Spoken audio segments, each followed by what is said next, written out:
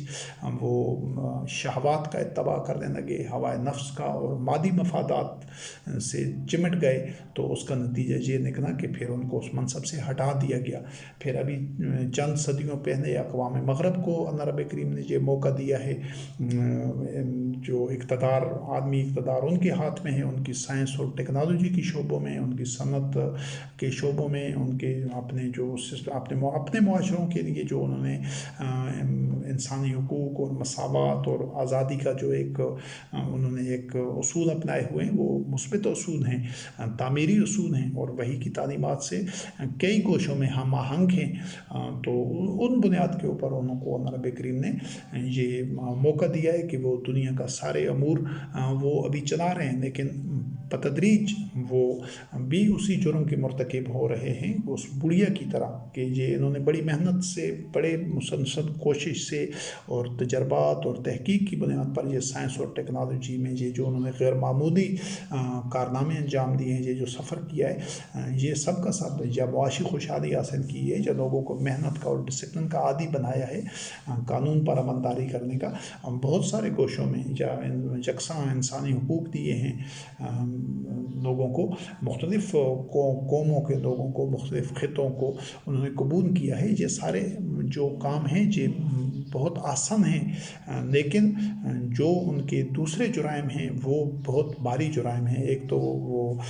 سرکش ہیں کہ وہ اللہ رب کریم کی وحی کا اتباع نہیں کرتے، کلی طور پر وہ اپنی ہوائے نفس کا اتباع کرتے ہیں، اور دوسرا یہ ہے کہ ان کو جب اللہ رب کریم نے یہ اتنی قوت دی ہے زمین میں، ان کی اپنی محنت اور کوشش کے نتیجے میں، کہ انہوں نے یہ سائنس اور ٹیکنالوجی میں بے پناہ ترقی کی ہے، محنت کی ہے، تحقیق، تجربات اور فکر سے، اور اپنے ادارے بنا کر، سسٹم بنا کر وہ یہ فوائد ان کو ملے ہیں، یہ جو جس پوزیشن پر ہیں، لیکن ان کا جو جرم ہے وہ یہ ہے کہ انہوں نے اس بڑیا کی طرح مسلسل وہ کمزور اقوام کے ساتھ اپنے تئیں آپس میں تو وہ یکساں انسانی حقوق کی پاسداری بھی کرتے ہیں معاشروں کے اندر یا آپس میں، لیکن جو دوسری اقوام ہیں، جو پسماندہ ہیں، جو جہالت میں ہیں اور جو کمزور ہیں، ان کے ساتھ یہ ظلم و زیادتی کی انتہا کر دیتے ہیں، ان کو کچل دیتے ہیں، ان پر حملہ آور ہوتے ہیں، ان کو خاک و خون میں ملا دیتے ہیں۔ اس حوالے سے ان کی مثال اس بڑیا کی ہے کہ یہ اگر وہ اپنی اس روش سے باز نہیں آتے تو ان پر اللہ رب کریم کی گرفت ہوگی، اور جس طرح مسلمانوں کو ہٹا کر، جو کہتے تو ابھی تک اپنے آپ کو مسلمان ہیں لیکن ان میں سوء العذاب میں ہیں، مستضعفین ہیں، عباد الطاغوت ہیں، تو یہ تاریخ میں ایسا بارہا ہوتا رہا ہے۔ ابھی یہ جو اقوام مغرب ہیں، اقوام جدید ہیں، اگر یہ اپنی اصلاح نہیں کرتی اور بنیادی اصلاح نہیں کرتی اور ساری نوع انسانی کو یکساں ان کی منفعت کے لیے، ان کو اپنے پاؤں پر کھڑا کرنے کے لیے اقدام نہیں کرتی انتہائی سنجیدگی کے ساتھ اور انتہائی محکم انداز سے، ٹھوس انداز سے، تو ان کو بھی بدل دیا جائے گا۔ ان کی جگہ اللہ وحدہ لا شریک اور لوگوں کو لے آئے گا، اور یہ بھی پھر دوبارہ تاریکیوں میں، ظلمات میں، پستیوں میں اور ذلت اور محکومی میں اور سوء عذاب میں مبتلا ہو جائیں گے۔ یہ اللہ رب العزت اس سے بنی اسرائیل کا بھی قرآن کریم کے تذکرہ موجود ہے ان کا، کہ 2 مرتبہ ان کو اس طرح رون دیا گیا تھا، کچل دیا گیا تھا ان کی اپنی بدعمالیوں کی وجہ سے۔ مسلمانوں نے جو بدعمالیاں کی، جو حدود فراموش ہوئے، جو اللہ رب کریم نے ان کو مقام، منصب اور مرتبہ دیا تھا، اس کو فراموش کر دیا اور یہ پستیوں میں خود جاتے گئے تو آج اس حالت میں ہیں۔ تو پھر صدیوں سے ابھی اقوام جدید کو موقع ملا ہوا ہے، یہ بھی مسلسل جرم کے اوپر جرم، شر کے اوپر شر، فساد کے اوپر فساد، یہ بھی دستے جا رہے ہیں اس تندن میں۔ تو اگر انہوں نے بھی اپنی اصلاح نہیں کی اور یہ توبہ نہیں کی اور وہی کے تباہ کے اوپر اور نوع انسانی کے سب کے لیے یکساں بنیادی انسانی حقوق کے لیے کھڑے نہ ہوئے، تو ان کو بھی اسی طرح صفحہ ہستی سے ہٹا دیا جائے گا، اور ان کو پھر ایک لمبے وقت کے لیے یہ ظلمتوں میں، تاریکیوں میں اور پستیوں میں اور محکومی میں اور کچل کر کمزور کر دیا جائے گا، ان کا کمر توڑ دی جائے گی۔ یہ قانون فطرت ہے، مقافات امن ہے، یہی اللہ رب العزت کی سنت ہے اور یہی اللہ کے کلمات ہیں، اور ایسا ہی ہوتا رہا ہے پوری انسانی تاریخ میں۔ یہ آج بھی وہی کر رہے ہیں کہ جس سے اللہ رب کریم نے منع کیا تھا مومنین کو، کہ تم آپس میں یہ جو اپنے باہمی معاہدے ہیں اور یہ جو ٹریٹیز ہیں، ان کو ایسا نہیں بنانا کہ ایک امت دوسری امت کی نسبت زیادہ مضبوط ہو جائے، زیادہ بالا تر اور برتر پوزیشن میں آ جائے، اور دوسرے کمزوروں کا ناجائز استحصال کرتی رہے، ان سب کو ایک محکومی میں اور مغلوبی میں رکھ کر ان کو ہمیشہ پست سطح پر رکھنے کے لیے پالیسیاں بنائے، معاہدے کرے۔ یہ جس طرح آج پورے یہ سیاسی اور عالمی سطح پر ہر طرح پر یہی اقدامات کیے جا رہے ہیں، تکون امت ہے یا اربع من امت انما یبلوکم اللہ بہ، اللہ رب کریم تو اس طرح اقوام کو، افراد کو، معاشروں کو، ملکوں کو آزماتا رہتا ہے، ابتلا میں سے گزارتا رہتا ہے۔ تو آج یہ جو ترقی یافتہ ممالک ہیں، اپنے اداروں کے ذریعے ورلڈ بینک، IMF، اقوام متحدہ اور دیگر جو ان کے جنگی اتحادات ہیں، اتحاد بنائے ہوئے ہیں، بنیاد بنائے ہوئے ہیں، صنعت کے، ٹیکنالوجی کے، یہ تمام کے تمام کمزوروں کو کچلنے کے لیے ہیں، ان کو محکوم رکھنے کے لیے ہیں، اور اپنے جو حریف ہیں ان کو شکست دینے کے لیے ہیں، جو ایک دوسرے کے حریف بنے ہوئے ہیں۔ طاقتور ممالک میں جو رساکشی ہو رہی ہے، یہ دونوں پہلوؤں سے تمام کے تمام یہ جو سرکردہ ممالک ہیں، یہ فساد فی الارض میں بہت آگے تک جا چکے ہیں، بہت آگے تک، اور اس حد تک چلے گئے ہیں کہ جو عرب میں اس وقت حالت تھی کہ وہ سارے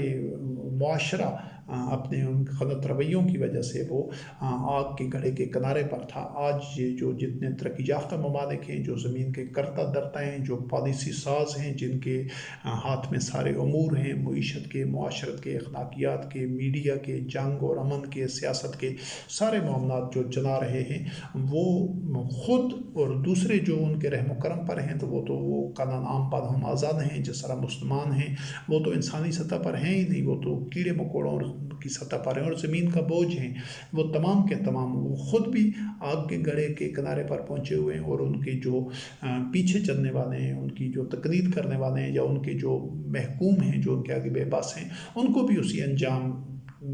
کے کنارے تک وہ لے گئے ہیں۔ تو آج اگر یہ اصلاح نہیں کرتے، کوئی بھی طبقہ اپنی اصلاح کر لے، کوئی بھی وہی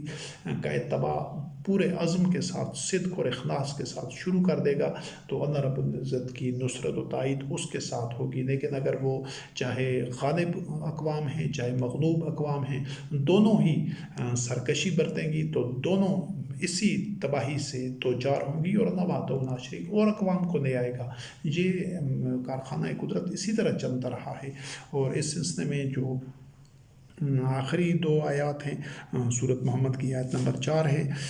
حتیٰ اذا اسخنتموہم فشدوا الوثاق فاما منم بعد واما فدان حتیٰ تضع الحرب اوزارہا ذالک، کہ یہ جو دشمنوں کی طاقت کو کچلنا ہوتا ہے، ان کو جنگی قیدی بنانا ہوتا ہے، یا ان کو ایسی پوزیشن پر ظلم کی کمر توڑ کر ان کو ایسی پوزیشن پر لے کر آنا ہوتا ہے تاکہ وہ معاہدے کرنے میں ایک کمزور پوزیشن میں ہوں، تاکہ وہ ان کے ظلم اور سرکشی کو روکا جائے۔ تو اس کا مقصد یہ ہوتا ہے کہ چاہے پھر ان کو آزادی دی جائے، چاہے ان کو جنگی قیدی بنایا جائے، مقصد یہ ہوتا ہے کہ جنگ کے ہتھیار رکھ دیے جائیں، یعنی تاکہ زمین میں فساد پھیلانے کی پوزیشن میں کوئی بھی نہ ہو۔ یہ مقصد ہوتا ہے، یہ مقصد نہیں ہوتا کہ خود اپنے پاس اتنے ہتھیار اور ایسی قوت اور ایسا مہلک اسلحہ ہو کہ دوسرے اس سے دب کر رہیں۔ آج تمام ترقی یافتہ اقوام یہی کر رہی ہیں، جبکہ اللہ رب کریم نے یہ جو ظلم کو روکنے کا، سرکش کی جو جارے کی کمر توڑنے کا اور اس کی قوت توڑنے کا جو حکم دیا ہے، وہ اس مقصد کے لیے حتیٰ تازہ الحرب اوزارہا، تاکہ جنگ کا سامان ختم ہو جائے، جنگ اپنے ہتھیار پھینک دے، کیونکہ جنگ کی آگ میں جلنے سے سب بسم ہوتے ہیں۔ تو اللہ رب کریم وہ انسانی کو اس امن اور اس بے خوفی کی کیفیت میں لے کر جانا چاہتا ہے، اس حالت میں جہاں پر جنگ کا خدشہ ہی نہ ہو۔ آج تو 24 گھنٹے دڑا دڑ دن رات مہلک سے مہلک اسنا تیار ہو رہا ہے، جنگی ساز و سامان، فوجیں، جنگی جہاز، ایئر کرافٹ کیریئر، سب میرینز، جو آبدوزیں ہیں، اور یہ میزائلز، اور یہ سارے جتنے مہلک سے مہلک ہتھیار پر ہی ساری جو انسانی وسائل ہیں، وسائل ارضی ہیں اور توانائیاں ہیں، ان پر لگ رہی ہیں۔ تو یہ اسی وجہ سے لگ رہی ہیں کہ پورے گلوب کے اوپر انہی شیاطین کا جو تسلط اور قبضہ ہے، جو خود بھی تباہی کے گڑے کے آگ کے گڑے کے کنارے پر پہنچے ہوئے، اور جو ان کے زیر دست اقوام ہیں، جو مغلوب اقوام ہیں، ان کو بھی وہ اسی انجام کے بالکل کنارے پر لا چکے ہیں۔ اور آخری آیت ہے جو سورۃ الرعد کی آیت نمبر 21 ہے، وہ یہ ہے وَالَّذِينَ يَصِلُونَ مَا أَمَرَ اللَّهُ بِهِ أَن يُوصَلَ وَيَخْشَوْنَ رَبَّهُمْ وَيَخَافُونَ سُوءَ الْحِسَابِ۔ یہ ہوتی ہے مومنین کی روش۔ مومنین ہمیشہ زمین میں فساد کو روکنا چاہتے ہیں، اور جس کا اللہ نے جن کو منانے کا حکم دیا ہے وہ ان کو مناتے ہیں۔ تو جو اللہ رب العزت نے حکم دیا ہے ساری نوع انسانی کو منانے کا، کافۃ للناس، قرآن کریم بھی ساری انسانیت کے لیے، مسلمانوں کے لیے نہیں ہے، محمد رسول اللہ علیہ السلام کافۃ للناس کے لیے، سارے انسانوں کے لیے ہے، اور بیت اللہ بھی سارے قیام للناس، سارے انسانوں کے لیے ہے۔ اللہ وحدہ لا شریک، رب الناس، مالک الناس، الہ الناس ہے۔ تو یہ ساری چیزیں تو سارے انسانوں کے لیے، اس پر مسلمانوں کی اجارہ داری یا قبضہ یا ان کے ساتھ یہ مخصوص نہیں ہے کہ وہ صرف مسلمانوں کا یا مومنوں کا رب ہے، یا قرآن صرف مومنوں کے لیے ہے، نہیں۔ یہ اللہ رب کریم کی ہدایت، یہ پوری کائنات اور سلسلہ ہدایت اور اس کی جو مختلف عناصر ہیں، یہ ساری انسانیت کے لیے ہیں۔ اور مومن کون ہوتا ہے، مسلمان کون ہوتا ہے؟ جو ساری انسانیت کے وہ جو رشتے ہیں ان کو محکم کرتا ہے، ان کو آپس میں جوڑتا ہے، انسانوں کو پوری آزادی کے ساتھ، انسان پوری آزادی کے ساتھ ہندو رہے، عیسائی رہے، سکھ رہے، یہودی رہے، کافر رہے، جو بھی رہے، لیکن ان کی جو انسانیت کے رشتے ہیں وہ آپس میں جڑے ہوئے ہونے چاہیے بحیثیت انسان، وہ سب، تاکہ پرامن بقائے باہمی کے اصول پر رہیں، ان میں وہی وحدت پیدا ہو۔ اور یہ جو تعصبات میں گرے ہوئے لوگ ہوتے ہیں، جن میں قومی تعصب ہوتا ہے، عصبیت ہوتی ہے، مذہبی تعصب ہوتا ہے، علاقائی تعصب ہوتا ہے، جو لسانی تعصب ہوتا ہے، رنگ و نسل کا، حسب نسب کا تعصب ہوتا ہے، یہی وہ لوگ ہوتے ہیں کہ جن کے قلوب و اذہان میں زہر ہوتا ہے، جو پورے معاشروں میں جو ان کے اپنے اندر اس کی تعصب کی آگ لگی ہوئی ہوتی ہے ان کے قلوب میں، اور وہ ان کا بس چلے تو سارے معاشروں کو اس آگ میں جھونک دیں، سارے لوگوں کو اس آگ میں پسند کر دیں۔ تو ان جو متعصب لوگ ہیں ان کو سمجھنا ہے، جو انسانیت میں دراڑیں ڈالنا چاہتے ہیں، خلیجیں ڈالنا چاہتے ہیں اور ڈال چکے ہیں، مزید وہ تباہی سے دوچار کرنا چاہتے ہیں، وہ متعصب لوگ ہر مذہب میں ہیں، ہر قوم میں ہیں، ہر ملک میں ہیں، ہر علاقہ میں ہیں، ان نفرتوں کو، بیپاریوں کو، ان متعصب اور جو تنگ نظر ہیں ان لوگوں کی نشاندہی کرنا ہے، ان کو بے اثر کرنا ہے، تاکہ وہ نفرتوں کا اور تعصب کا زہر سارے معاشرے میں نہ